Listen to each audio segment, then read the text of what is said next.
are.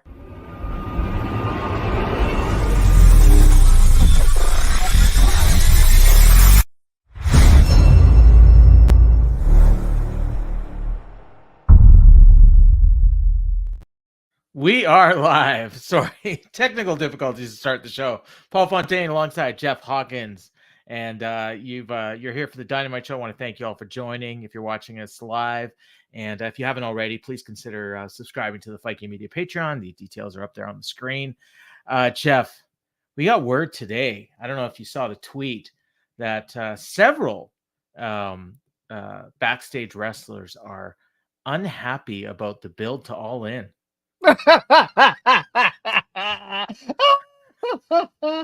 I'll read the quote, and this is from SES. Oh, you Scoops. think? This is from SES Scoops. A lot are upset about Wembley. Maybe if it were just Wembley, it would be different. But with everything that's happened over the last year, it's becoming the one major issue. People want to know if they're going to London. What's the card going to be? It's a show everyone wants to be on. It's like our WrestleMania 3 or maybe our WrestleMania 1, but there isn't any urgency. People are scared we aren't going to live up to this moment. Jeff, you find this funny? I find it. There's a little phrase that I've been saying since I've joined this show in its infancy. It's John Muse, cover your ears. Tony can't cook.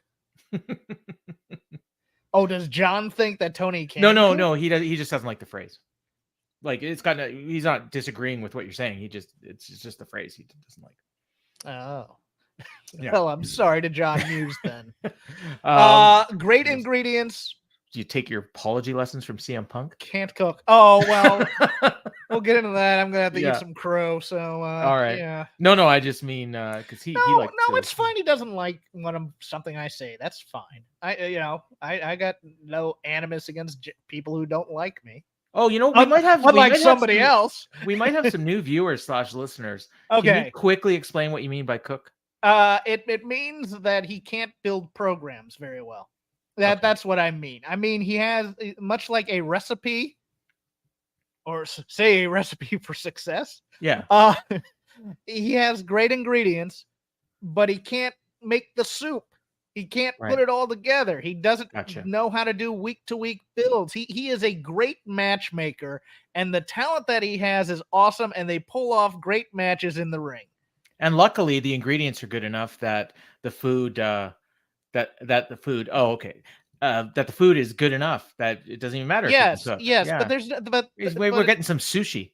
It doesn't come out hot. Yeah, you're getting sushi. It's coming out cold. Yeah. The week-to-week build about heat and building angles and heightening those angles and heightening feelings for the participants in a match. Like, we'll just have blood feuds that just come up, and you're like, okay, great. There's that. Paul, there's only one singles match on this card, and I told so far. I think that's gonna be it, possibly. Might be. I mean, you might get there's two. What's the other one? MJF and Cole and Jericho and Ospreay. Okay, never mind. Other than the title match, there's always It feels a lot like a New Year's Dash card in some ways. I mean, yeah. I want to warn people too. Normally we'll do like 20 to 30 minutes before we recap Dynamite and go over the news and our thoughts on the week in AEW and everything like that. We're just going to do like a few minutes of that. Then we're going to get right into the show. And then we're going to stick around after the show recap, because then we'll talk about some other AEW stuff and everything. But before we get into the Dynamite recap, I do want to talk about the big news of the week. Okay. And it was on Collision. And CM Punk, first we hear he did a post-match promo making fun of Hangman Page and the fact that he can't sell action figures. And then we find out that CM Punk has barred a number of talent from the building. And then there was some question about whether it was actually him or whether Tony was just telling them not to show up because he didn't want any drama. I do have a clip here of the interview that Punk did after the show. So I'll just play it. Hopefully we don't get in trouble. But if you can get ready. Are you ready, Jeff? Listeners, are you ready? Okay, here we go.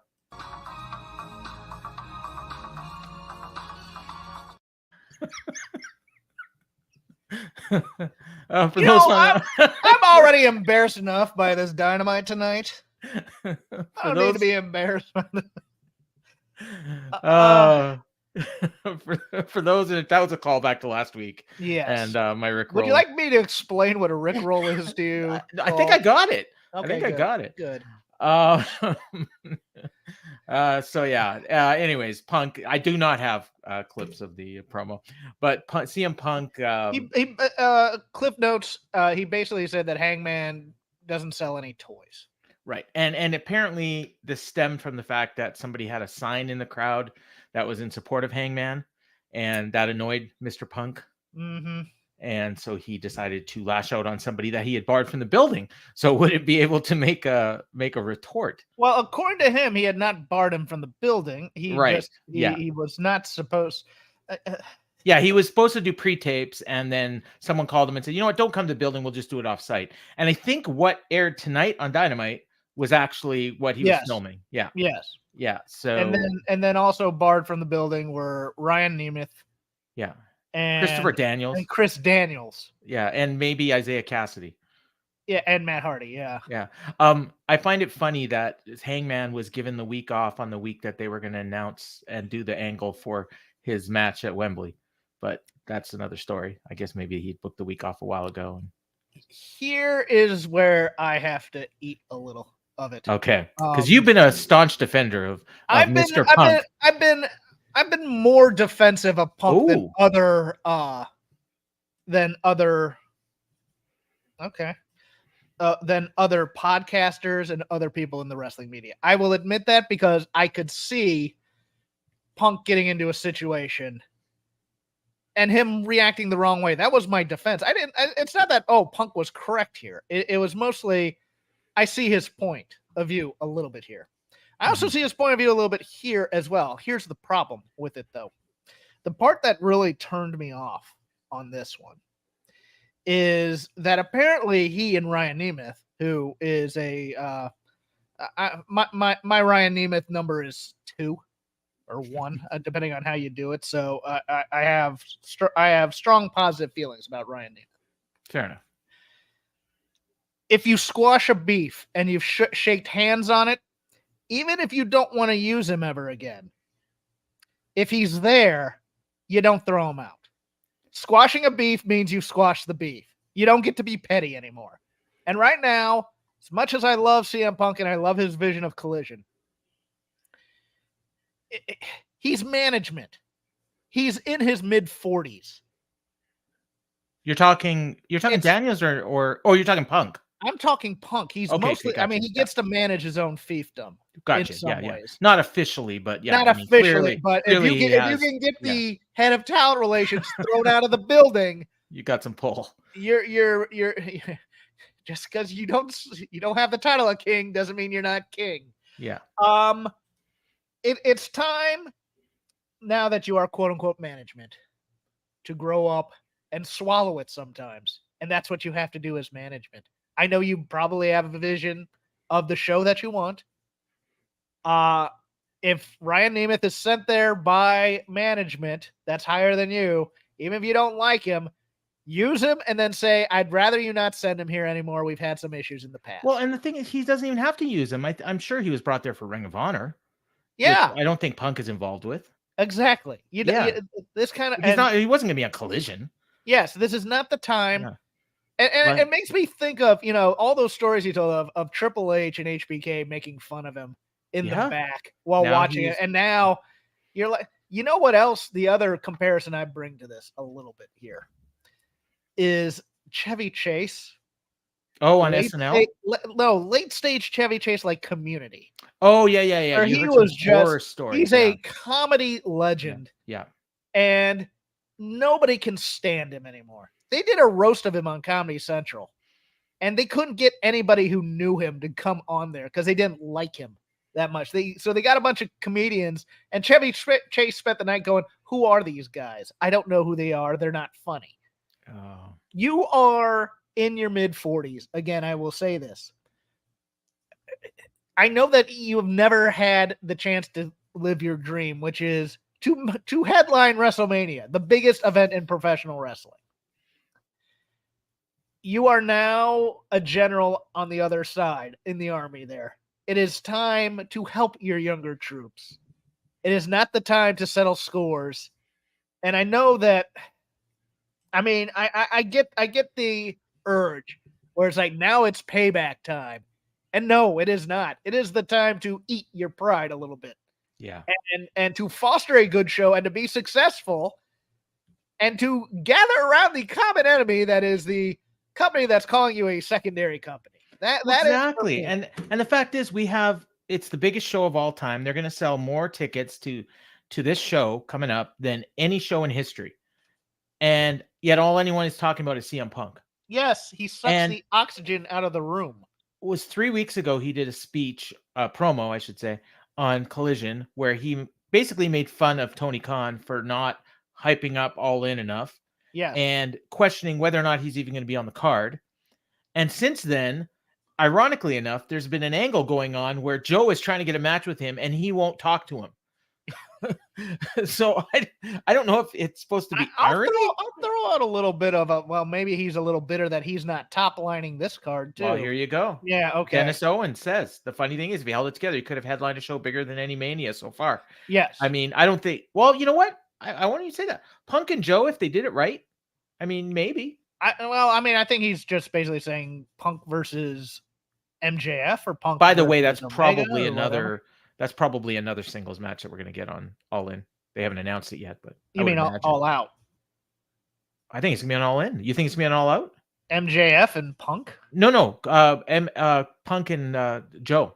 Oh yeah. No, I thought it was. I'm fairly certain it is. Yeah. So now that'll be 3. So okay, I have a feeling this is from our talk. This is from our talk before we went on the air. Oh, I'm sorry. Yeah. So okay. I sometimes have a hard time remembering. Okay. Well, we got that out of the way. Let's get into the show. Yes. In just over 10 minutes, and then we'll get back to. So to start the show, you said yourself here, this is the biggest wrestling card in wrestling history, correct? Biggest crowd, biggest. All In, yeah. To quote Bane from The Dark Knight Returns, does it feel like the biggest card in wrestling history? Well, are they building it like the biggest card in wrestling history? Are you that excited for this card? I'm excited about one match for sure. Not on paper, not matches. The card, the event. The event, yeah. I'm excited for the event just because I want to see the building. You know, like they could put on AEW Dark and it wouldn't matter. Like I want to see the 80,000 fans and I want to hear the chants and all that. So everything I'm excited. Put it this way. I'm no more excited for this card than I was when it was first announced. In fact, I'm probably less excited for the card than I was when it was first announced. But I am excited for it. I'm not gonna lie. That is fair. Unfortunately, Trevor Dame stole another line of mine from Bill. Well, he didn't knowingly steal it, but it's true. I have said often that Tony feels like the kid who's cramming for a test. This was a cramming show. Oh yeah, I mean that was pretty evident. Like about a half hour into the show, that it was like we've heard all these rumors about all these matches that we're gonna get, and then you're thinking, well, how are they gonna get there? And then, well, we're just gonna get there. we're just gonna get there. That's and that's my problem with this show. Yeah. This should have been a few of these angles that have been done over the past 5 or 6 weeks to build the card, and then we can then build on this stuff. But we got, for instance, a real big match was set up in the opening segment, and we are just over 2 hours after it was recorded, and it feels like it was a month ago, because so much stuff happened on this show, and not a lot of it had to do with the pay-per-view, but we'll get to that too. So we had no opening credits on this show, which was, at least here in Canada, I don't know if you had them in the States. We just went right to Excalibur, and the crowd and everything. I didn't see any opening, I can't remember them, but I also wasn't paying Dynamite, baby, whatever that is. But we started with Orange Cassidy and Wheeler Yuta, and I was excited for this match. And this was, I think we saw this a couple months ago, and they had just an awesome match to, earlier in Orange Cassidy's title reign, if I'm remembering right. I didn't look it up. I noticed there's Texas Chainsaw Massacre banners everywhere. They sold space in the ring, which, hey, good for them. What's your motto every morning? Good morning, get paid. There you go. And I hope they got paid because it was all over the place. Mm-hmm.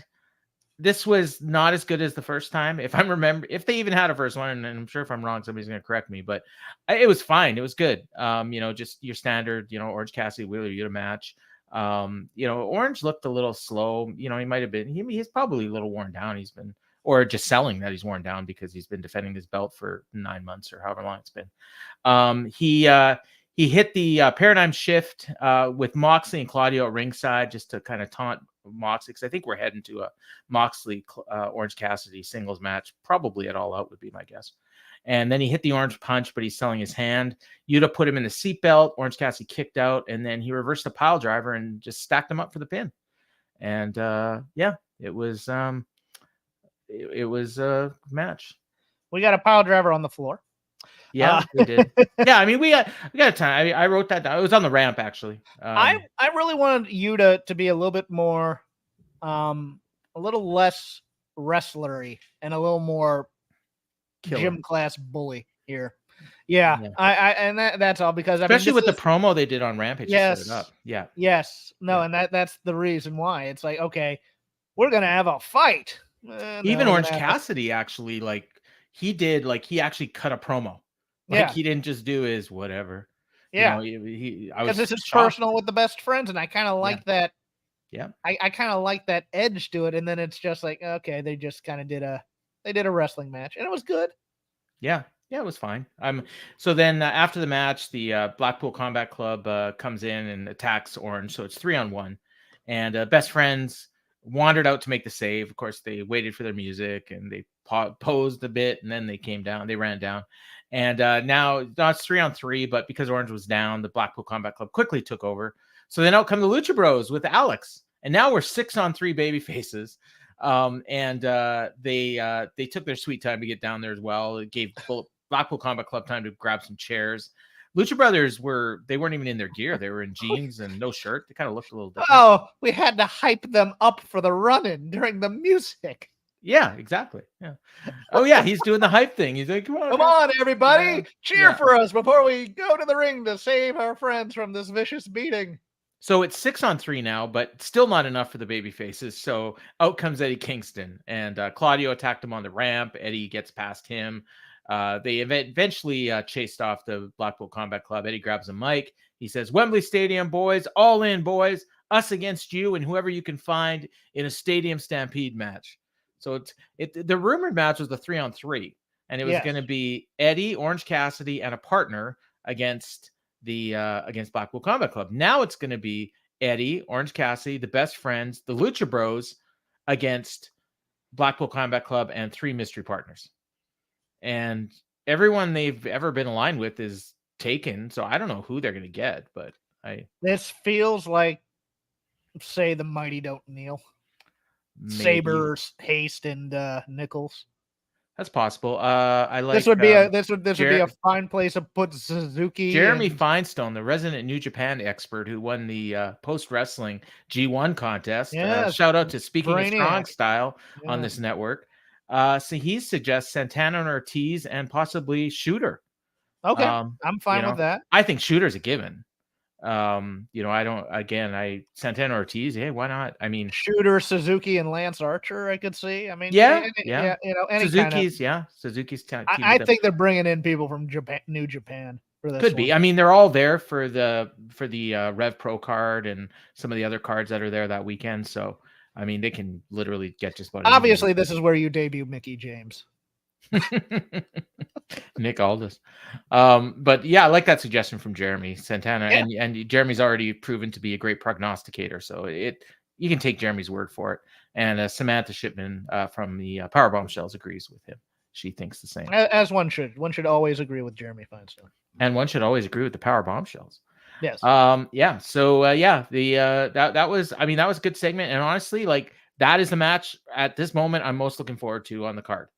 And we've literally had 5 seconds to build for it.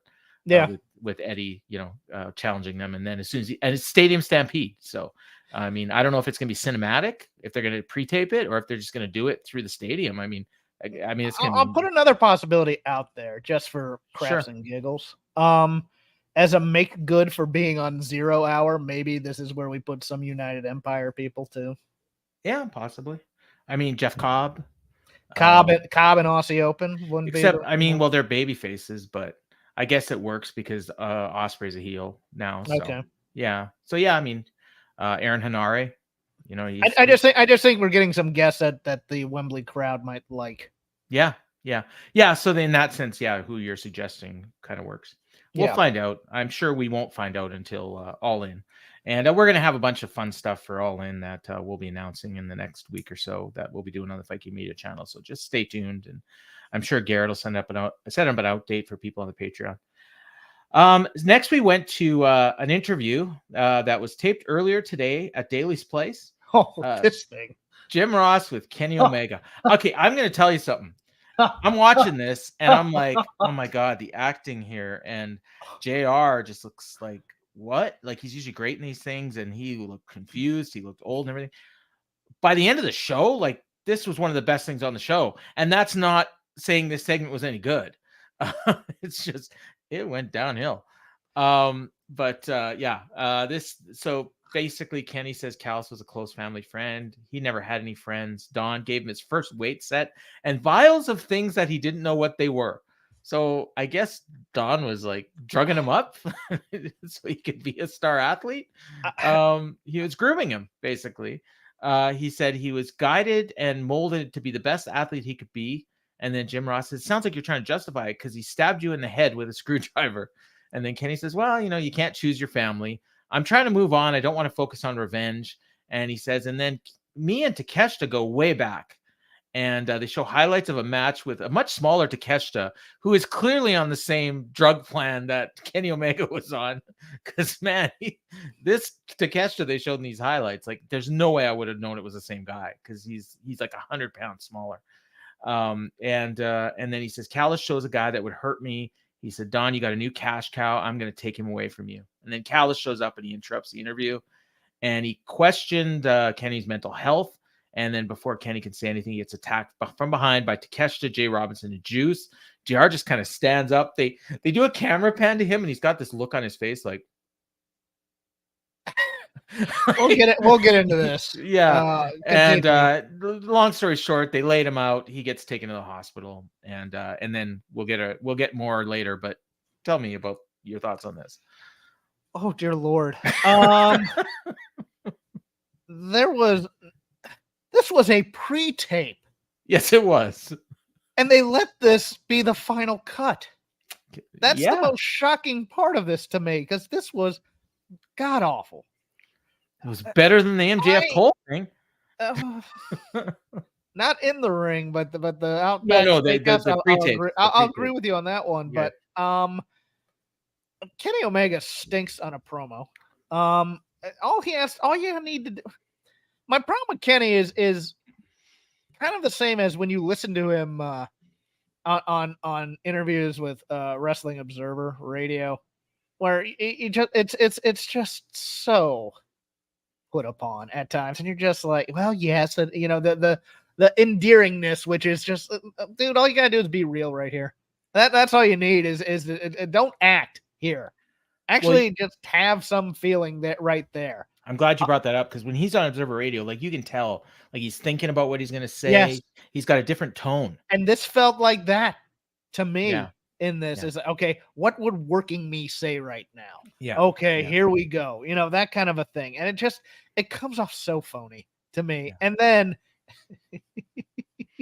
God bless JR, who I think was in charge of directing this segment, because that's the only way this gets by any sort of quality control. The guy that you need to emote is not the guy who, no offense, and through no fault of his own, has half his face paralyzed. Well, I wasn't going to say that. But I'm going to say it, because this is an acting thing, and it needs to be on there. And the problem was, in his head, he is emoting. But he can use his voice. Well, no, he can't, because he can't give play-by-play of that. He can say, "My God, stop it! Security!" He doesn't have that energy in him anymore. And the problem here is he kind of looks a little taken aback at first, and then the look you're describing is, "Oh well, darn shame about you. I'm going to shuffle on out of here." Yeah. My time's up. It's like he walked in on his parents having sex. That's what this was. I mean, it was just like, I didn't mean to see that. Yeah. I was thinking Reggie B. Fine in the back of my head. Mama just says it bees that way sometimes, and he just walks. That's the business we chose. He walks off. I'm just like, oh my God, no.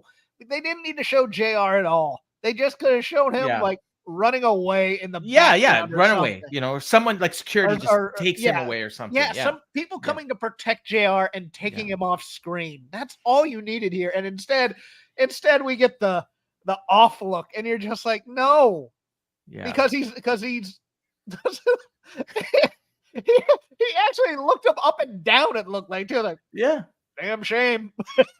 Oh, not even just well, that looks like it's gonna sting in the morning. Damn shame about that.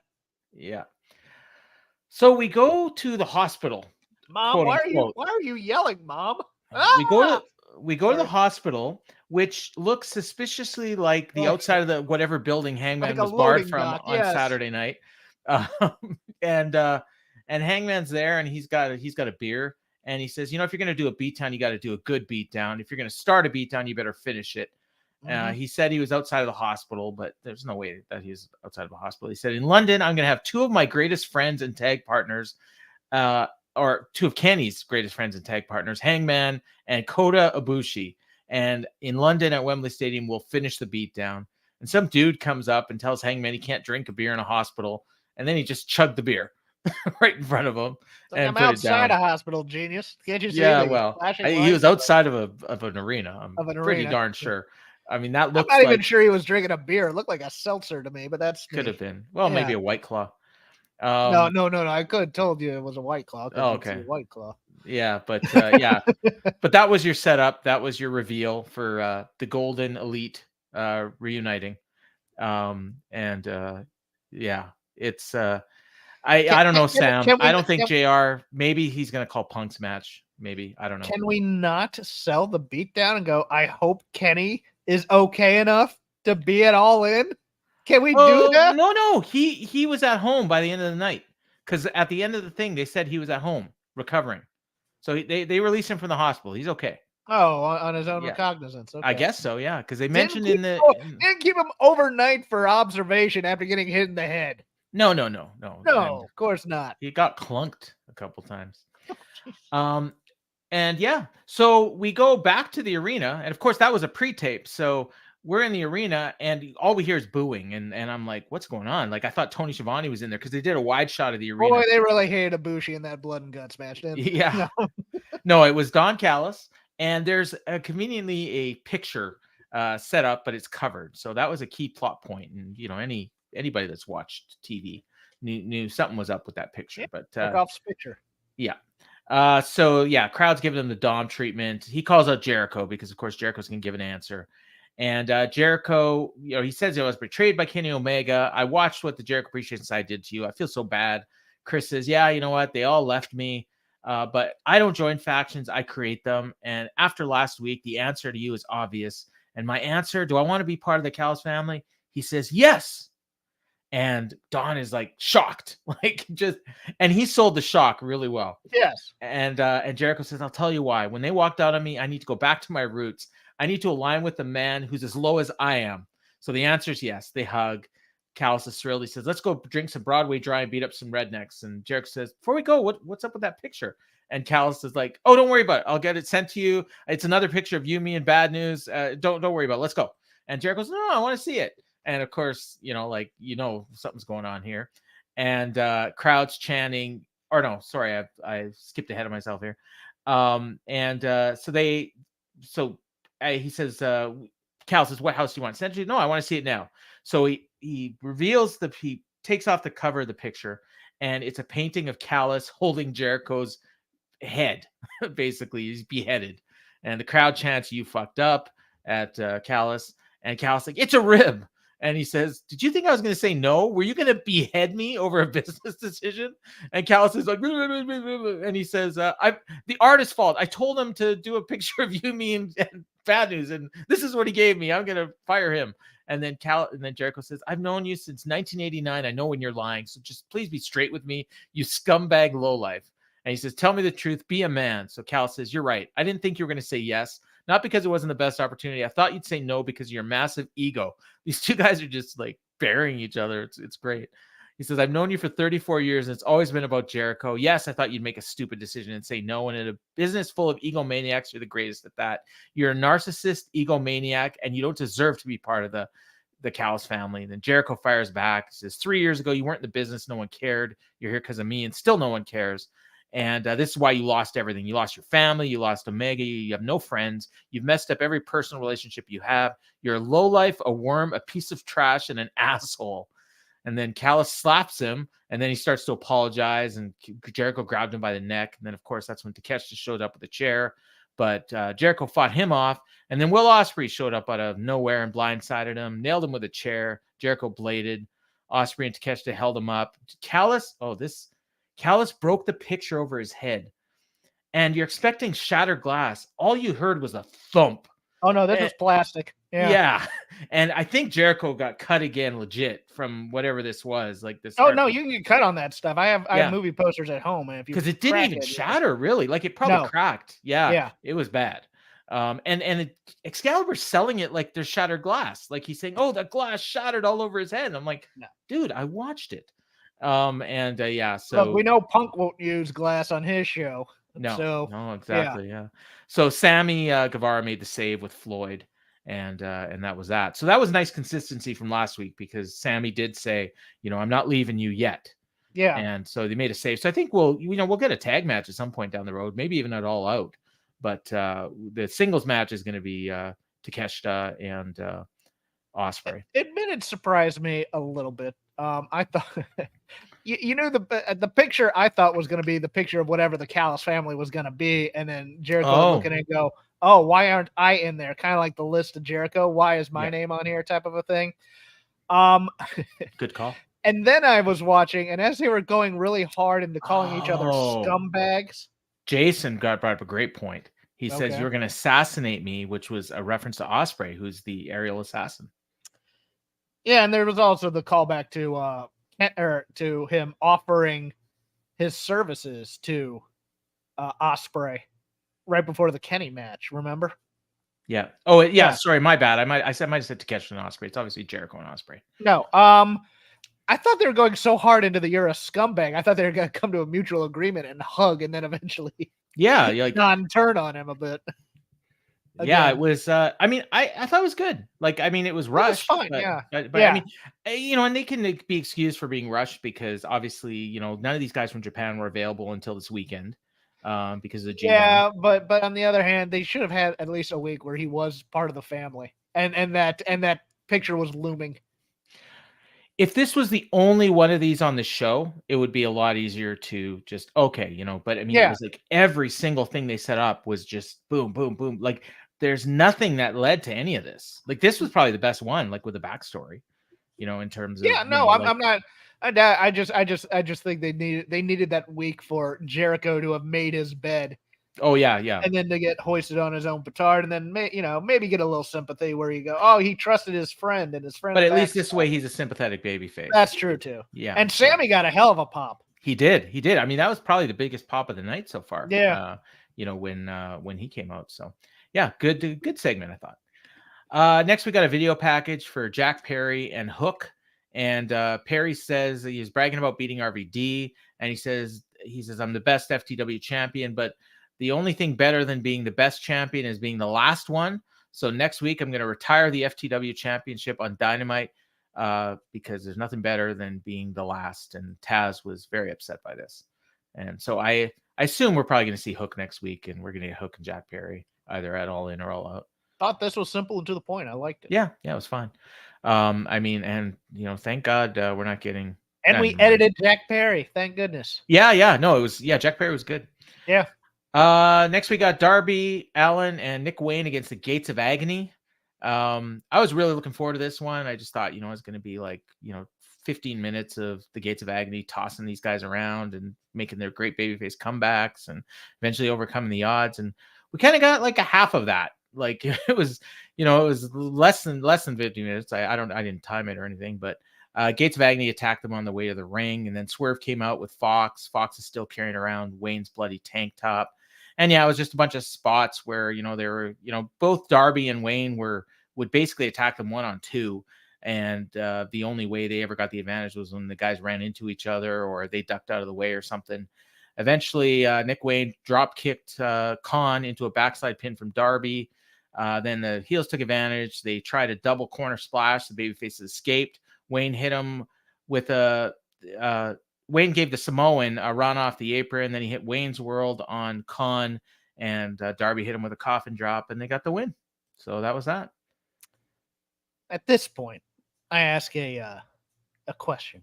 Yes. So Nick Wayne is the emotional crux of this angle. Because AR Fox has a bloody tank top with him on it. He was beaten to within an inch of his life, and he's right back here in 2 weeks. Yep. I will forgive that part. What match are we building to at Allin? The coffin match. Darby and Sting against Fox and Swerve. There seems to be a name missing from there. Nick Wayne? Yes. Well, you see, I think a lot of people thought he might be in the coffin. But, I mean, you can't do that now. Although they probably will. They probably will. Yeah, but, I mean, it would have been more effective if he'd been off TV for 3 weeks. Yes. And and if he's on TV right now, why is this not a coffin match with the guy who got bloodied? Yeah. With the guy whose tank top he's throwing around. No, he's not available for this match. We're bringing in the 60-year-old. I'm not sure why Nick Wayne even needed to be in this match. Like, it could have just been Darby against, one of the Samoans. Yes, it could have been Darby against any member of Mogul Embassy. Yeah, Darby against Khan. Because he just fought Brian Cage on Friday. And for what they did on the post fight, Sam agrees. She said the same thing on her show, I think. And I mean, they could have had that, and then you save Wayne, bring him out at Allin. Who is the emotional crux of this angle? Yeah. It's Nick Wayne. They're fighting for Nick Wayne. He's fine. But you want the comeback. But you want the comeback moment as well. Yeah. And then we got the post match, where Sting is reprising his TNA character of Joker Sting. There's a lot of TNA on this show. Yeah. Well, first Darby grabbed his skateboard, handed it to Nick because they're going to do a fight, and they do a standoff. And then we get Sting on the video wall, and he's, whose house? And he says, I'm directing movies now, and I got a great leading man. And I should have pointed out, Prince Nana was not there with either the Gates of Agony or with Swerve and Fox, because he'd been kidnapped by Sting. And I thought they were going to do like a torture video or something like that he was going to take him to, but no, he's just sitting on the couch with him, but Sting won't let him leave. And he says, Fox, this is for you. You got eyes in the back of your head. Why? Because we have a coffin match in 9 days. And I'm like, 9 days. It's like, did they tell Sting this was going to air on Rampage? And then Prince Nana corrects him. He says it's 11 days. And then Sting's okay, fine, whatever. 80,000 people. It's showtime. And then he's just doing all these wacky faces and acting like the Nicholson Joker from '88 Batman. Yes, yeah. It's not even the cool Heath Ledger Joker. It's Jack Nicholson totally. Are you saying Jack Nicholson isn't cool as the Joker? Because I got some news. No, he was fine, but I prefer the Heath Ledger version. And Joaquin Phoenix is okay. So he scared the shit out of Nana. Nana takes off, and then Sting's singing Nana, Nana, Nana, Nana, hey, goodbye, which surprisingly did not take off in the arena. I thought for sure it would, but what is this? Okay, you might have to explain this to me. And then the sketch goes. Oh, this is Star Wars. He's basically saying Nick turns heel on Darby and Sting. And I just and I said this a few weeks ago, and everybody said that's one of the worst ideas I've ever heard, and I still agree with them. Okay. And then the sketch goes on a couple more beats where it's just they're running the camera on Sting. Yeah. And he's like, I need to talk to They were purposely being bad on this. Where to me the punchline is Nana tries to run away. And Sting yells at him and goes, the door's locked. And then that's all you need. Yeah. And no, he just let him go. Yeah, because there are people looking to beat up Sting. So I assume then that the Mogul Embassies eventually found him later that night. I don't know. It's just well they left, right? As soon as they figured out left that to go save Nana. Yes. Yeah. So hopefully they found him. Yeah. I hope Nana's okay. Yeah, well, I just hope Sting's okay because that would be 5-on-1. They purposely shot this poorly and left it lingering on Sting so he could riff a little bit and then played it in the arena. It's like, okay, that was a choice that you made. Yeah. So Excalibur pitches to a video package with the Brochachos, which of course is MJF and Adam Cole. And they're at a steakhouse, which they pan up later and you see it's the Outback Steakhouse, which of course is because Aussie Open is from Australia, which is the Outback. Yes. And they announce here that there's only going to be one match on the buy-in. So all these people that think, oh yeah, they're just going to add all these wrestlers onto the pre-show and maybe there'll be a big battle royal. There'll be a bunch of things. Nope, just one match on the buy-in. MJF and Adam Cole, who are fighting in the main event. And Cole is all excited because he loves this place and MJF doesn't. And then MJF, then they go and they eat and they're doing all these goofy camera cuts. And Cole is like just a 9-year-old that's never been to a restaurant before. And he's all happy. And then when it's over, they come out and they say, MJF says, it's the best food I've ever eaten. And he's like, if the food's that good, their wrestling must be even better. And then Cole's got an idea and he's rented Crocodile Dundee 1 and 2. And MJF's like, no, I got something better. And he shows his phone. He's got kangaroos fighting. And then they start doing just the worst Australian comedy you've ever seen.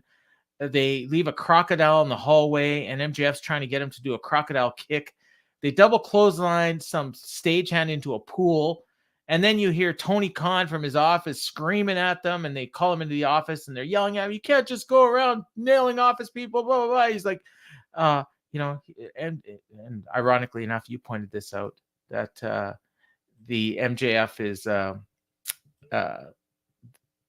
that it was ironic that Tony Khan picked this week to do a skit where he's nailing old guys, or not top guys, I should say, in a skit. And they come out of the office, they're all scared. And then MJF's like, he's going to regret that in 2024. And then Khan comes out of his office, which he opens a door and you see it's not really an office. It's just a hallway with 2 more offices. And he's got a coffee and he's like, what did you say? And then MJF's like, I said, you look great. And then Tony's like, oh, thanks. And then he puts back on his sunglasses and walks back. And this was, I sent a message to you. I said, this was the worst thing I've seen on AEW television, maybe ever. And I had to change my mind in about 20 minutes after this. But yeah, apparently the kangaroo kick is over with Kevin Ely and Samantha. I just think I don't like xenophobia. That's just me. I don't know. Maybe it's not, but I don't see the point as xenophobic, but I don't see the point of making fun of nationalities. It feels like 1980s Vince McMahon. Yes. And we're in 2023 with Tony Khan. Yes. This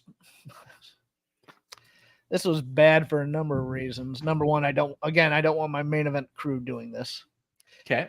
I am of the opinion that they are going to tell the story where Max does save Adam with a kangaroo kick and they win with a double clothesline.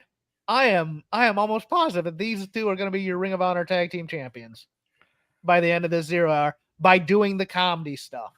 And we spoke about this last week. I understand the strategy. I understand the ha-has. I understand that we want to make these memorable moments that Regal told us all about on Table for 3 on that episode, because those are more memorable than the matches that you have. I'm flabbergasted that, again, biggest wrestling card in history. And this is how we're building our main event. Now I liked the in-ring stuff a little bit better. Yeah, and we'll get to that. And that was good. But I also want to take this. I don't want to interrupt you, but I want to take this point. If you have any thoughts about this or anything else that we're talking about, just a reminder that you can use Super Chat. and you give us a quick donation or something, and we'll make sure your comment gets highlighted. If you have a question, we'll answer it. If you're in the Patreon, and I recognize that you are, I will put your comments up anyways. But if you're not in the Patreon and you want to just contribute, just let us know. Or you can even do it if you're in the Patreon.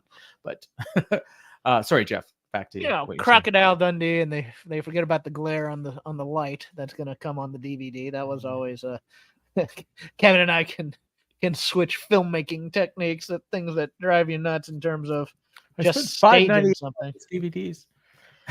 Yeah, so we're going hard comedy up until I even think the main event's going to be heavy comedy, and they make up. Oh, I hope not. I'm sure that buy-in show is going to be. The kangaroo kick is coming, and the double clothesline is coming, and Aussie Open's going to have to lose for these guys, and there's going to have to be a way to get back that. I don't mind the double clothesline. I mean, that's fun, it's but this the kangaroo kick, I mean, it's so stupid. It's so beneath the position of your world champion. Well, there's that. Yeah. And then it's like he flipped a switch. Yeah. And then all of a sudden I'm the serious world champion now. And it's like, and I think their fans are just going to accept it, and I guess we are their fans too. Let's talk Tony Khan here real quick. Because I am pro never having Tony Khan on my television. I don't want him to be an NPC. I don't want him to be, and oh look, the week he finally decides to get control of his locker room is for a comedy sketch. Yeah, this is poor timing on his part. Well, and not only that, I mean, you could say that, or you could take it one step further and say they made him look like an idiot because they made fun of him as soon as he was gone. They also tried to make him look cool at the same time, sunglasses and coffee. I'm your cool uncle boss. I kind of looked at it more like he was trying to be cool, but he's really not. But maybe that's just me projecting. No, what he needed to do was come out with the sunglasses looking all cool and go, hey, time for my promo? Yeah, well, all right. Knock this out one take. Yeah. Hello, fans. Yeah.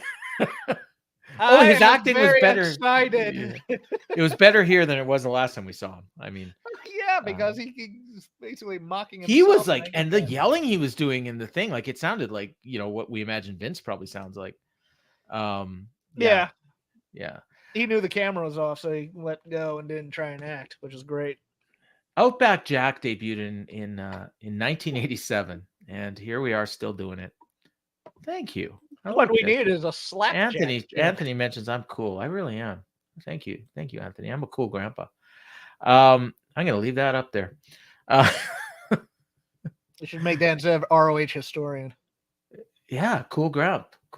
All equal cool. There we go. Right. As told by the people, by our good friends in the Patreon. So next we go. Oh, I got to point this out too. When this skit was over, they cut back. Well, they didn't cut to Excalibur, but the announcers were talking, and Excalibur was doing the Michael Cole laugh. Yes. You caught that too. So they showed up at the building in a what was it? A Ferrari? It was a Maserati. Maserati, okay, with personalized license plates, and MJF, to just further the Vince McMahon 1987 thing, tells Adam Cole that he has to go take a dump, and we're gonna have to do this after. And then Adam Cole says, "Okay, I guess you can stick around till after the commercial, everybody." Like in that tone, like yeah. It can and continue. Then they leave, and Roddy Strong shows up with the Kingdom behind him, and he's like, Adam, what are you doing?" And he kicks the tire of the Maserati or the Ferrari or whatever it was, and he hurts his foot. So now he's got the neck brace, which he wrestled on PWG, by the way, this past weekend with the neck brace on. So I'm not sure if I appreciate it or not, but at least commitment to the gimmick. And later on, we would see Roddy nursing his injury with the Kingdom by his side. This just keeps getting better. And yeah. So we get back to the ring, and it's MJF and Cole, and MJF is like making fun of Nashville. Hello, Nashville. It's like, and the crowd's just eating it up. And the devil has arrived, and he says, Adam Cole, talk to all these tens I see in Tennessee. It's like, oh my God. And the crowd, I mean, they loved it. And I actually did like it too. And it's story time with Adam Cole. And he basically says, week and a half from the biggest pro wrestling event of all time. If you got a ticket, make sure you're in your seats by 5 because we're going to become the ROH tag champs.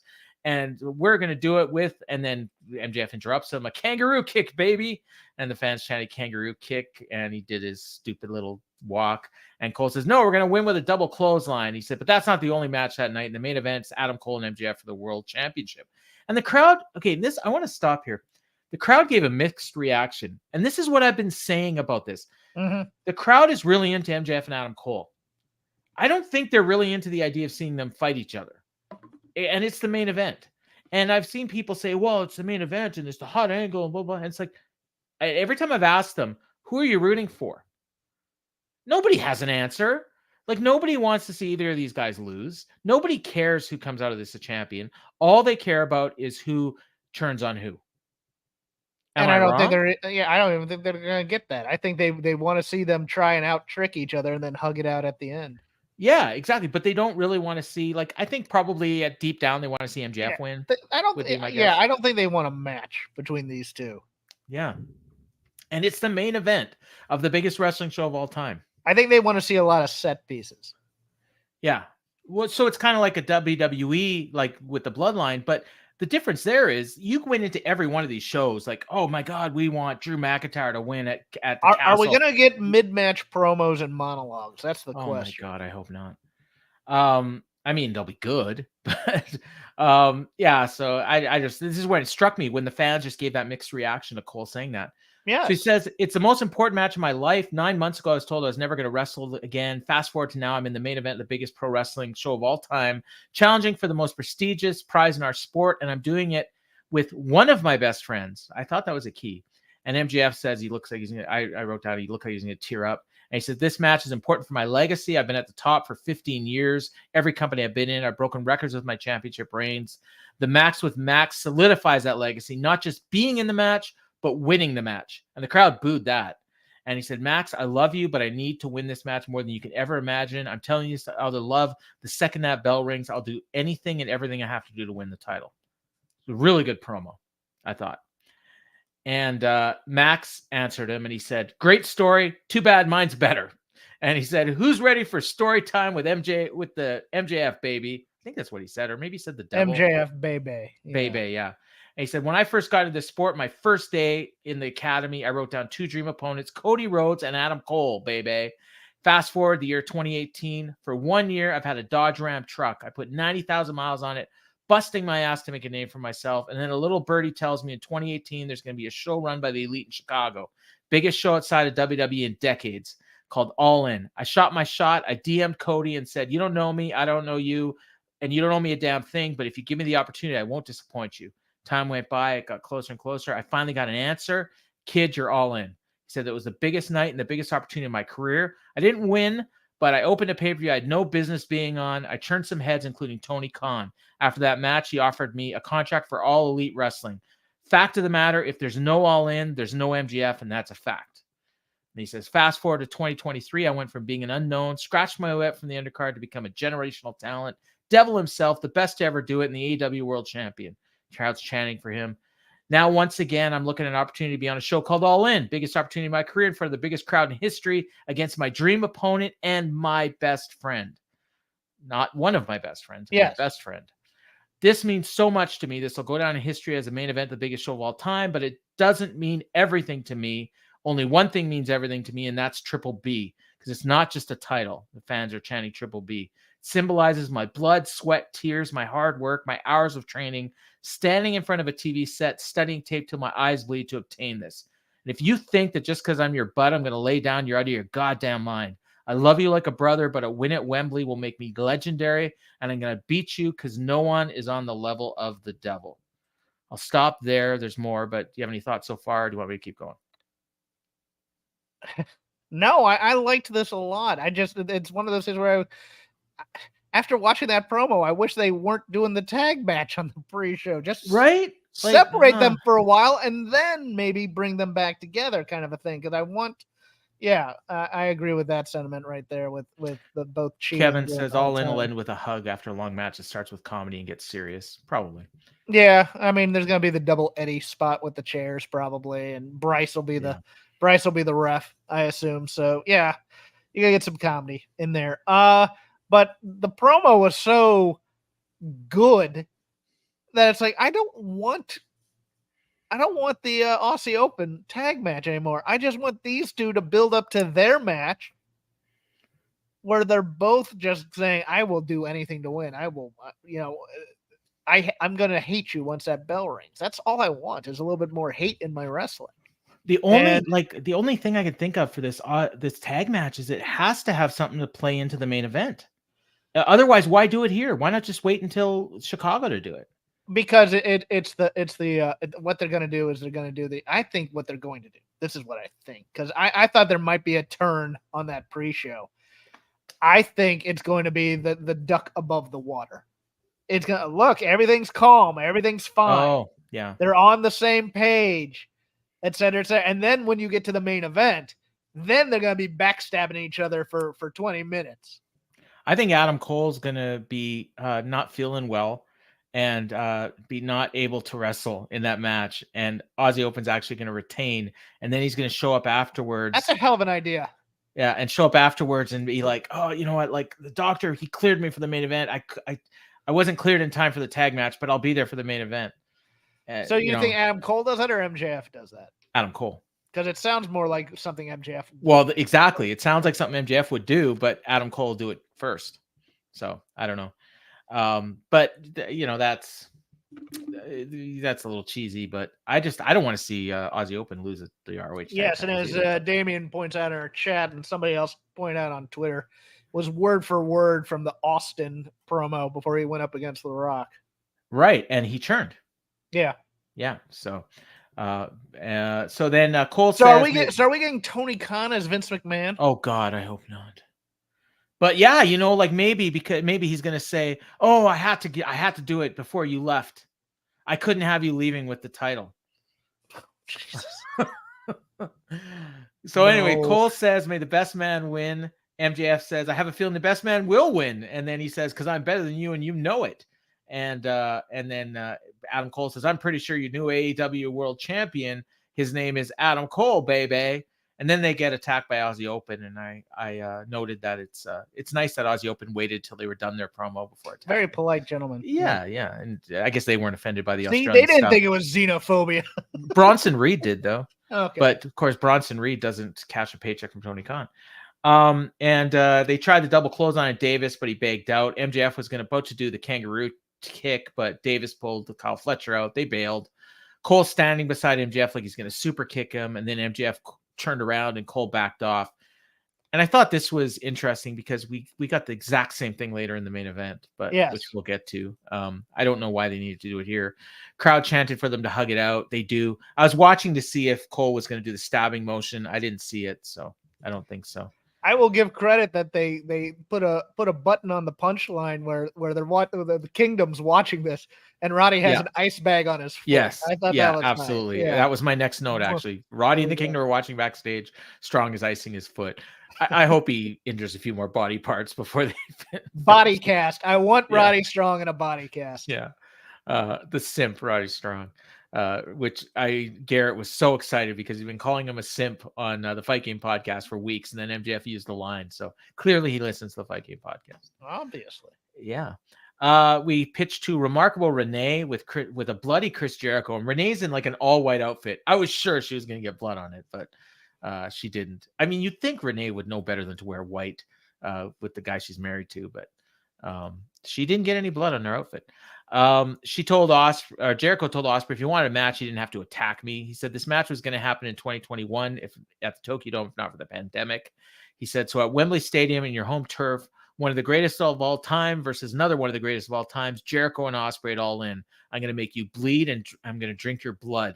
I know you have mental problems, and I'm going to get in your head and embarrass you in front of your country, your family, and your missus. The Ocho is coming for you.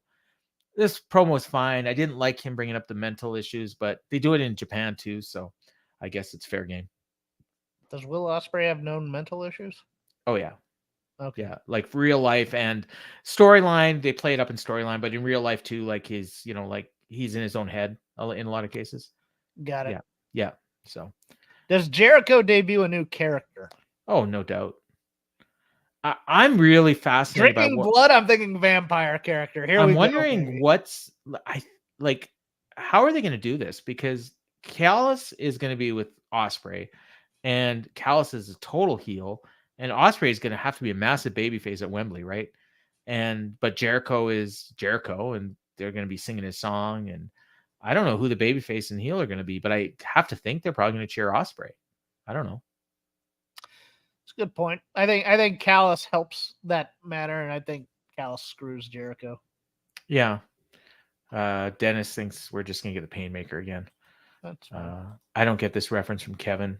Jericho. Lestat, the interview with the vampire. Oh, okay. Yeah, I didn't see that movie. I got you, Kevin. I will explain these references. Yeah, well, that's why I asked. That's why you're my partner. Jonathan really wishes we would have had some build and not just slapdash. And yeah, I mean, you can tie Callis back to Osprey going back to Forbidden Door. I mean, he was involved in the finish of Omega Osprey, so it does make sense in that way. And then we got Jeff Hardy and Jeff Jarrett in a Texas Chainsaw Massacre death match. Brought to you by the video game that was based on a movie, which was based on a true story. So they introduced Jeff Hardy. He comes down and he's in the ring, and there's tables set up and everything. And looks like we're just gonna have your standard hardcore match, right? But Jeff Jarrett never comes out. So he left the ring and he goes backstage. And so they're backstage, and the lighting is all weird. So it's like a horror movie, and there's horror movie characters, except they're all just, the guys from these different factions. So we got Karen Jarrett out there in a white tank top. And she's whipping Jeff Hardy, but he's just no selling it. Satnam Singh showed up and he choke slammed Hardy against the wall. Zay and Ethan, which I love. Yeah. Zay and Ethan make the save. They're, Ethan's just a total babyface now. They took out Satnam. Lighting was really bad back here, so you couldn't see, but I think that was actually by design. Hardy dropped a bucket of blood on Jeff Jarrett, and some of it got on Karen. They're just covered in this, whatever it was. Yes. The movie prop blood, I guess. It was. Jarrett and Karen were trying to escape. Karen's screaming like, a damsel in distress in a horror movie. They went to commercial with them walking through a hall, which, was like, the people running away from the monster in a horror movie. So, it's whatever. So they come back from commercial, and I thought they were outside brawling, but I guess they were just backstage. And now Lethal's there as well. Jarrett, I wrote Jarrett did a leap onto everyone, but I think it was Hardy. There's too many Jeffs in this match. Too many Jeffs, too many Jays. Like it's how they went back to the curtain and they're in the arena. Karen's just covered in blood. Everyone's brawling. Hardy choked Jarrett, dragged him to the ring. There's smoke coming up from under the ring now. I don't even know why, because it went away real quick. So they're in the ring. There's 4 baby faces beating on Jarrett. Crowd is just not reacting to anything. They put Jarrett on a table. Jeff hits a swanton. Jay Lethal makes a save. I wrote down, and this is the only time I'll ever say this, I wrote down, fuck Jay Lethal. I just wanted this to end. But he hit the combo on Zay. Ethan took Zay out with a shoulder block. Sanjay kicked him in the nuts. Matt hit him with a twist of fate, but Karen low-blowed Matt. Jarrett had a guitar, but Jeff kicked him and got the guitar back. All of a sudden, we get music playing, and out comes Leatherface with a chainsaw with, just the loudest chainsaw sound effects you can hear, throughout the arena. And it was neither Doug Gilbert nor Terry Funk. So it was some dude in a mask. Yeah. And Jeff Jarrett scared. Jeff Hardy was scared. But instead of helping Jeff, because Jeff had said earlier that he was going to have Leatherface in his corner, he attacked the heels. He was going to kill Karen. He's literally over top of her with his chainsaw, and Karen luckily got away and saved her life. Satnam got in the ring. Jeff got out of the way of a choke slam. Lethal nailed Hardy with a hammer. Satnam choke slammed him. Lethal put Jarrett on top, and Jeff Jarrett got the pin. This was the worst match in AEW history. I will not hear any arguments otherwise. This was terrible. Fucking terrible. Watch part of my language. AEW fans went in on WWE when they had things like the Mountain Dew Pitch Black match for product placement. Or the zombie match. Well, I was just thinking, because this is just pure cynical product placement. Okay. Yeah. For the video game. And this is a 1-to-1 comparison, and it is just as terrible. It looked like they were doing a Fiend match with all the red lighting. My jokes go as follows. Jeff should have left Karen for dead. That would have been funny to me. Props to Sanjay for his 5-year-old in a cowboy outfit. I absolutely adored that. Because they were in Nashville. Yes. Did they think Jeff Jarrett was going to get booed in Nashville? I don't know. Because Tano Slee. This is Jeff Jarrett country. And I get that he hasn't been a huge star in the last 40 years there, but they're still, look, they still cheer Horseman country in Greensboro and did on Saturday. This was god awful. What was Leatherface comes out? That's it. All right. Yeah, again, smoke coming out from under the ring, but nobody bothers to investigate why. I was certain. No, I think it was they were going for some sort of effect, but then it just but there's no reason for it. No. That's the thing. So the fans couldn't see it. We're just gonna have smoke. Yeah, and then you have Leatherface come out, and he doesn't chainsaw anybody. No, I mean he tried to chainsaw Karen, but I mean, do or do not. There is no try here. Let's have Karen do the stuff for the team. And just get hacked to death in storyline, much like Eric Young in Impact Wrestling was killed. Oh. We're gonna have a murder here in order to sell this Texas Chainsaw Man. Look, Tony has a bloated roster already. We couldn't have chainsawed Tony Nese in any way or something like that. You know, just somebody who has to take one for the team. Sanjay, you know. How dare you, sir? Well, I mean, Sanjay is a treasure on this show.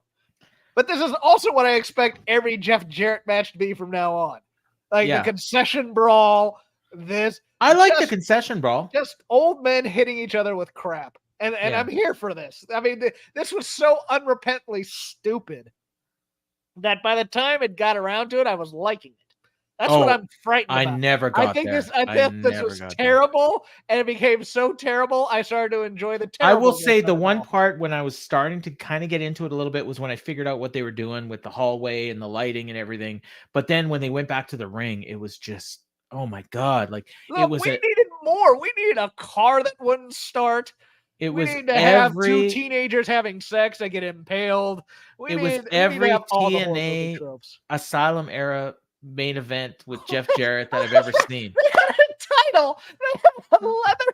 Oh, please let Jeff Jarrett be bringing this to TV. Yes, please. That was the whole point of this. This was really bad. I want him to defend against Cayman Nito. That's all. I can't wait to hear what other people have to say about this. Like, I do listen to a few other podcasts. Yeah, nobody's gonna like this. I don't think. Are they? Triple J against Jungle Boy Jack Perry to unify the FTW and Leatherface belts. That's Dennis Owen's suggestion that he should be Booker of the Year. We went from that to Britt Baker and the Bunny. And Britt Baker. Boy, did Britt Baker look like I have to follow that crap. Okay, here we go. Yeah, this was, check, women's match. Britt Baker was wearing the same jacket she wore at the original Allin, which they pointed out. Bunny had Penelope with her. Apparently, they're known now as the Final Girls. I wasn't aware of that, but Excalibur pointed that out. Crowd, of course, after the the Final Girls tonight, I think. So yeah. After the lunacy of the previous match, the crowd just wasn't terribly into this. They went through a commercial break. The match, I mean, the wrestling was okay. It wasn't bad. It wasn't good. So they got some DMD chants. There was a few people chanting for the Bunny. I just wrote down they're just doing stuff. Britt pulled out her glove. Penelope grabbed it, and then Bunny super kicked Britt. But Britt hit her with a mule kick and then just got a stomp for the pin because I guess she can't do that lockjaw without the glove. So Britt hit her with a super kick that didn't come anywhere close to her, and boy, did Bunny sell it. I hope Damien, are you got to let us know? Are you talking about the freaking Texas Death Summit? Yes. Oh yes, wow. Okay. All right. Yeah. Damien, fast forward the Britt.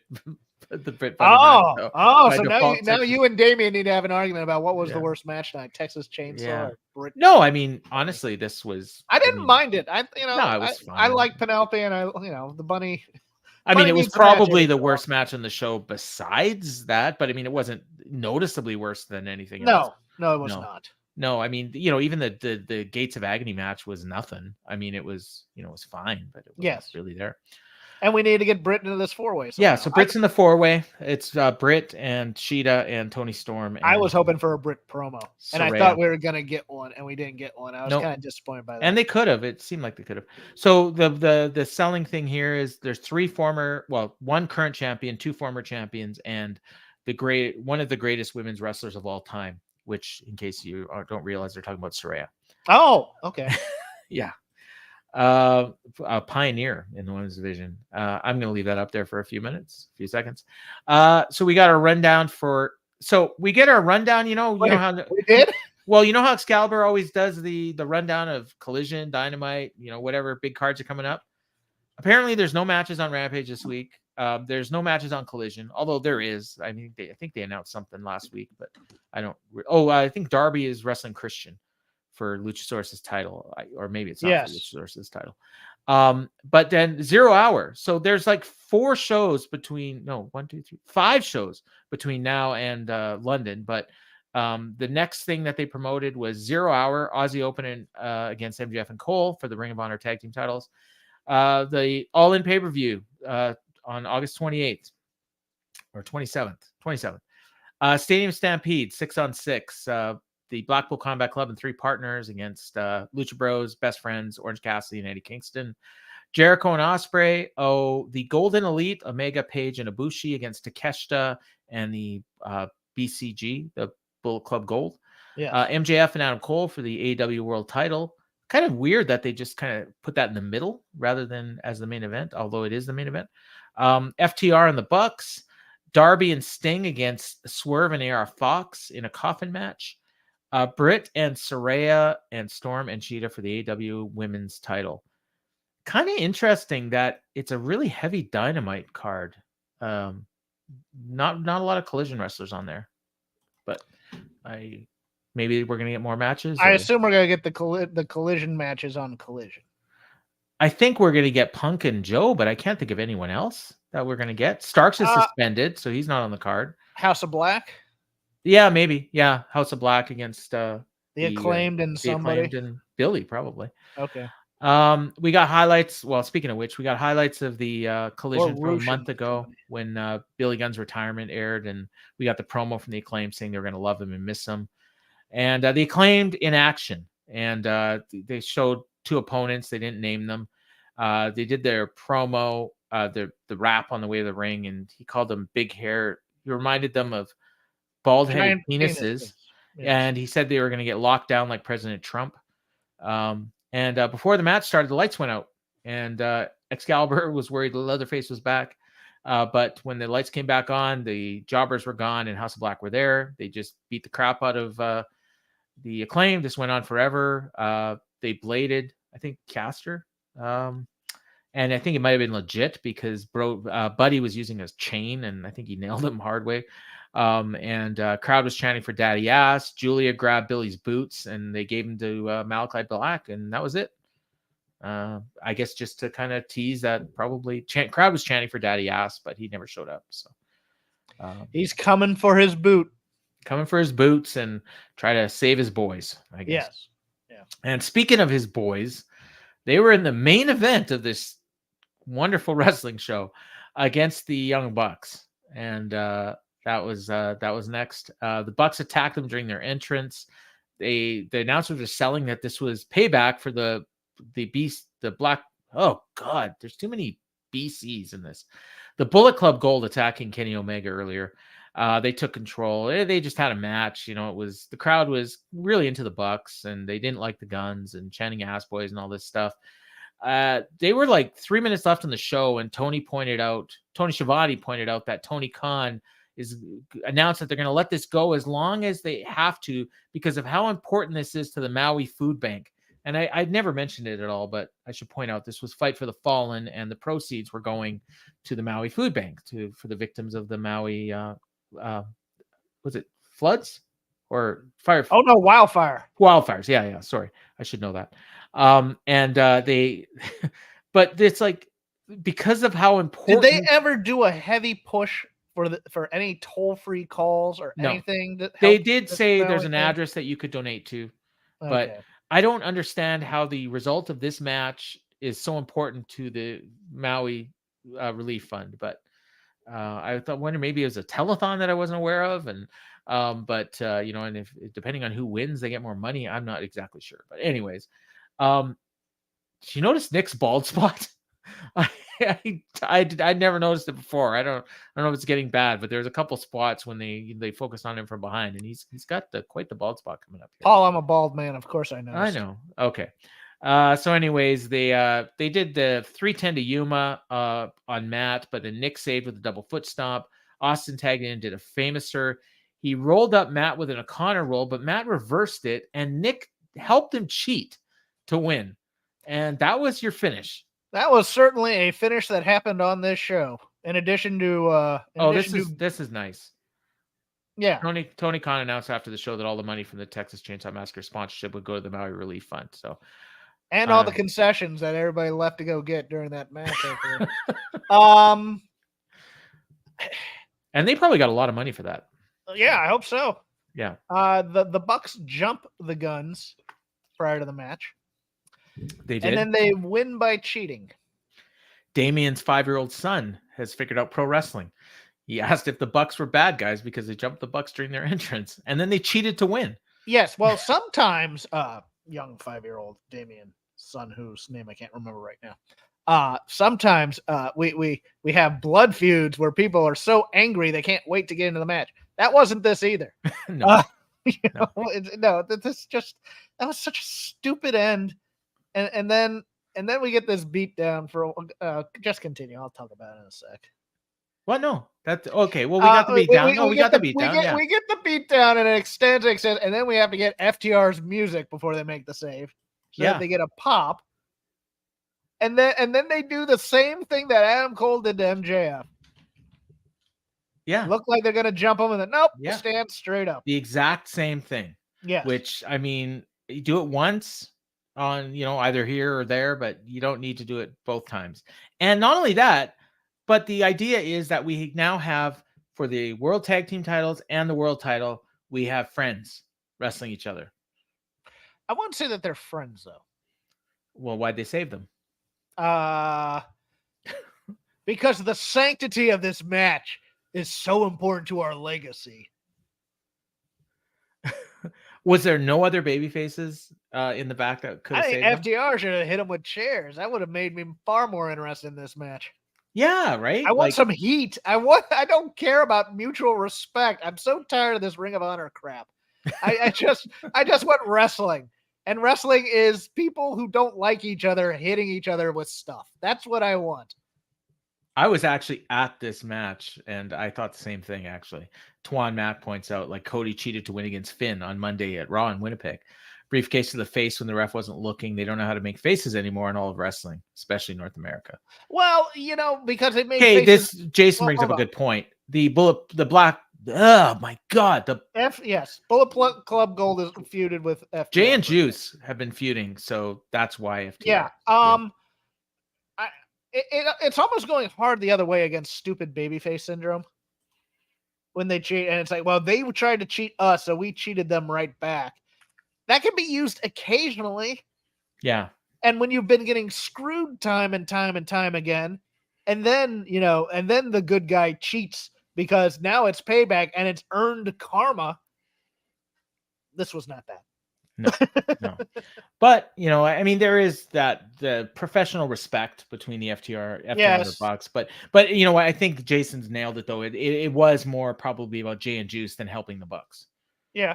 So we're kind of all kind of intertwined there, and that's cool. So next week we're just going to get a bunch of go home stuff, and next week's going to be interesting because they're taping Dynamite and Collision on the same night, so we're going to have all these people in the building at the same time, which we might not have a few people in that building. Yeah, it could be interesting. I mean, is Punk going to be there? Who knows? I mean, kind of has to be. I don't know. I think he'll be on the other side of the Dynamite crew. Yeah, maybe. So that was Dynamite. So we again, the stuff we normally talk about at the beginning, we'll kind of get into now. But, and I guess the whole show is about building to All In, and we talked about the lack of build for All In. Yeah, we'll get to that in a second. But this production crew on both shows continues to miss big shots. Yes, they screwed up the finish of the main event on Collision.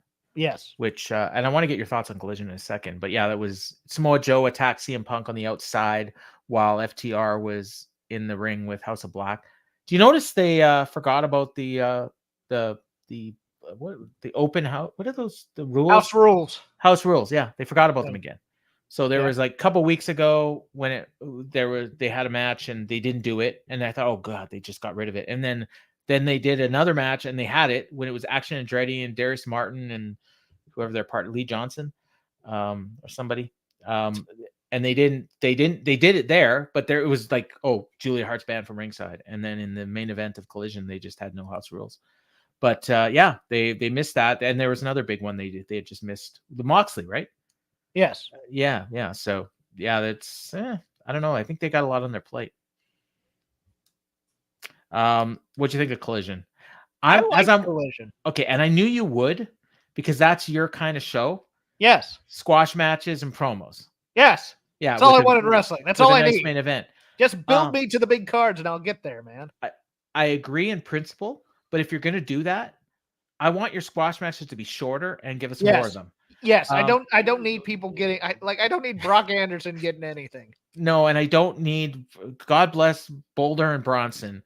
Yes, but that match was way too long. Yeah, way too damn long. Yes, yeah, I agree with it. Yes, they here's your chance. Well, we'll give the kid a little something. No, I was surprised that Mercedes and Diamante picked up a win, but I was damn shocked about it. Yeah, and then I snarkily wrote, "Right team won." Yeah. Yeah, I don't like. Okay, who's Ricky Starks going to manage? I don't think he's going to manage anybody. He's just going to be around cutting promos because he has a manager's license? Yeah. That makes no damn sense. No, you're right. You got the manager's license. Go manage someone. Go help someone. Maybe it'll be Hobbs. That would blow my mind right there. I mean, who? Like, unless he just shows up in somebody's corner, maybe. Yeah, that's what I'm thinking happens one day. And whoever's fighting. Action Andretti or something? Punk. No, he's going to screw Punk somehow. Maybe he's going to manage Joe. Could be, yeah. I can see that. That wouldn't be the worst thing in the world. No, yeah, because Joe needs somebody to talk for him.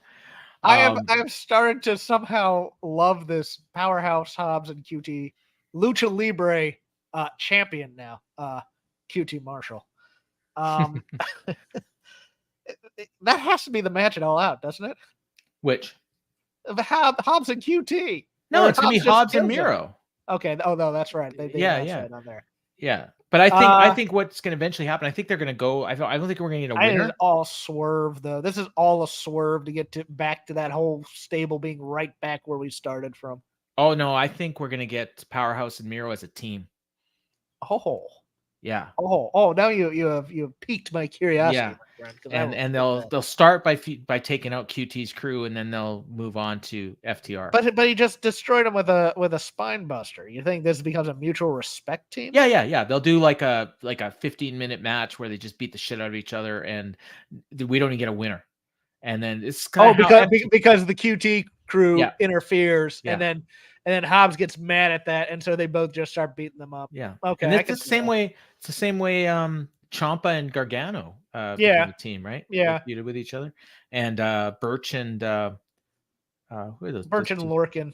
Yeah, Birch and Lorcan, same thing. Well, the Ciampa Gargano team was because they ended up facing each other in the Cruiserweight Classic. Right. So there were actual stakes to that. But Hobbs and Miro against Cage and Bill. Oh yeah, sign me up for that. Kevin Ely. Where's Wardlow? Shout out to the he's crying in the chapel. He did an interview not that long ago where he said he's very upset about not being on wrestling shows lately. Yeah.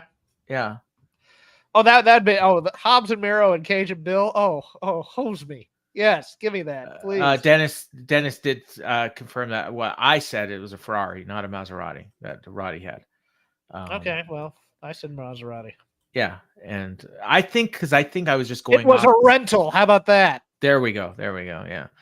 Okay.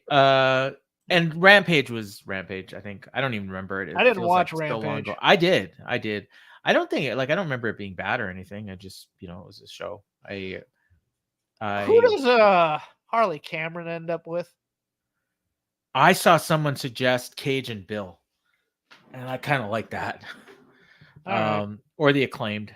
I mean, that's the natural one. The Acclaimed feels like the natural hook. Yeah. She did a in-ring. Oh yeah, you didn't see Rampage, so you missed this. She sang Johnny TV's entrance. It was so awesome. The only clip I saw was from Orange versus Johnny TV. Oh yeah. You got to explain that to me. What was the comedy there? Okay, the comedy there is he's walking backwards and he just feels Bryce behind him getting Harley down on the ground and just switches places with him so that Bryce then sees the three people who have entered the ring to try and beat him up. That was a great side gag that they did. It was James McDaniel on the Boom that suggested. I knew I'd heard it somewhere, and that proved I listened to your show, Kevin. It was. He suggested Harley managing Cage and Bill, so I do like that idea. You sent me something. Can I read this, or was this something you got from somebody about Ace? Oh, that's from Fightful Select. So, okay, so I can read it. I can attribute to Fightful Select. Okay, yes, so as per Fightful Select, Sean Ross app, Ace Steel was brought back to the company ahead of AEW Collision, is on the payroll, but won't be in buildings and hasn't been seen. Sources confirmed and made a Fightful that due to brawl out, he was told he was considered an insurance risk and wouldn't be permitted to attend the shows. After months out of the fold, we learned that Steele met with Tony Khan in recent months, spoke about wrestling. Ultimately, it was decided he couldn't return to AEW in some capacity, or that he could return, but not being on the road, and would be permitted to seek work outside of All Elite Wrestling as well. His deal's up in the fall of 2024. Steele supposedly confirms on a lot of things, has periodic discussions with Tony Khan, and suggested things for CM Punk specifically. And it was also suggested that he should get some back pay for the time that he was out. He was out for biting one of the EVPs. What the hell is going on? He's Punk's consigliere. Okay. He is his wartime consigliere, I guess, too. And he needs him around, I guess. This is a political move. This is pure politics. This is how far. This is make me happy, Tony. Bring my friend back. And this is also why he wouldn't let Christopher Daniels in the building, because his buddy Ace Steel is not allowed in the building. Correct. So what's good for the goose is good for the gander. And what's his name? He is a head of talent relations in title only, Christopher Daniels. Because do you feel in charge? Yeah. I'm the head of talent relations. Sure you are, pal. Let me call my friend here. Yeah. This sounds like a good match. Phoenix versus Commander. I guess they didn't feel that it was important to mention that on Dynamite, but yeah. And they didn't want Christopher Daniels because he tried to break up the fight. Trying to break up the fight. Trying to do his job. Heaven forbid you try to handle talent relations in your capacity as the head of talent relations. I'm sorry. I have a lot of time for Chris Daniels. I have all the respect in the world for him. I do too. It's just it's. He's the only adult in the room. Well, that, and it's like okay, boy, this undermines Tony Khan in my opinion. A lot of this. Yeah. It's like, okay, you're just gonna get. Yeah, well, I mean, he's the money. He's this. He's that. I get that. I get that wholeheartedly. I get if that's the point here. But at the same time, it's like, okay, next time Tony comes in there with someone like Mega or something like that, it's like, yeah, F you. I run this show. Get out of here. And I'll go to the network. That's the other part that ticked me off about the Nemeth thing, by the way. Is that he's like, do you want to go outside and talk about this type of thing? Like, you want to fight? Ain't nobody gonna be able to punch Punk and get away with it. That's just a bitch move. I'm sorry. And I'm sorry, like, Nemeth is a guy that everybody likes, and I mean, he spoke his mind on Twitter, and I'm sure he regrets it. I mean, obviously he does. He deleted his And Twitter. Again, we shook hands to squash the beef. Yeah. That's the thing that gets me the most, is like, you gotta be a man of your word, especially with you're in a position of responsibility, and you can't just it's not time to play office politics during that time. It's like, look, you gave the guy your word that the beef was over. The beef was over. Boom. Yeah. Just occurred to me, another team that the Elite, or we'll wrap up right away, but the Blackpool Combat Club, maybe they get LFI. Yeah. Kind of feuding with the Lucha Bros, kind of might work. And maybe that would play into why Phoenix was wrestling Commander. I thought LFI was going to be up against the House of Black on that show, but it looks like they're going to save that for Gunn. I had heard that as well at some point, but come see me and then accuse you of beating down the door. All right, we're at our 90 minutes. So Jeff, this has been fun. Did we miss anything? I don't think so. I think we hit all our topics. I wouldn't say I missed anything. Okay, this was a fun show. In your opinion, Dynamite and the Dynamite show. No, I am on a show called Shake Them Ropes at Shake Them Ropes on X, part of the Voices of Wrestling podcasting network. This week, Chris and I will definitely be complaining about everything, much like we did last week. Last week, we compared the Bloodline that need to end like Godfather 2 with Solo Sikoa being Al Neri in the boat.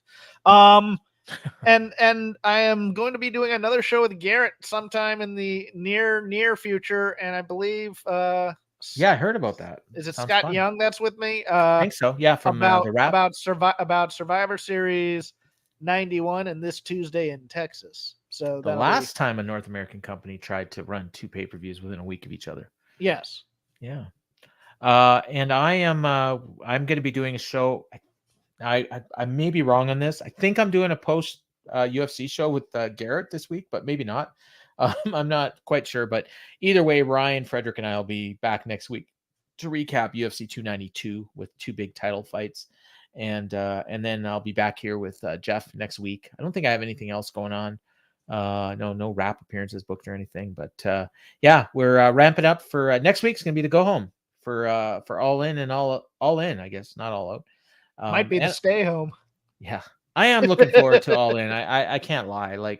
And I am really looking forward to the idea of an afternoon pay-per-view, especially with AEW where it's. That's right. It starts at like 9 a.m. my time. Yeah, 11 my time. But at least it'll be over early, so I'll be happy for that. I still have my Saturday night, so. Oh, there's Collision.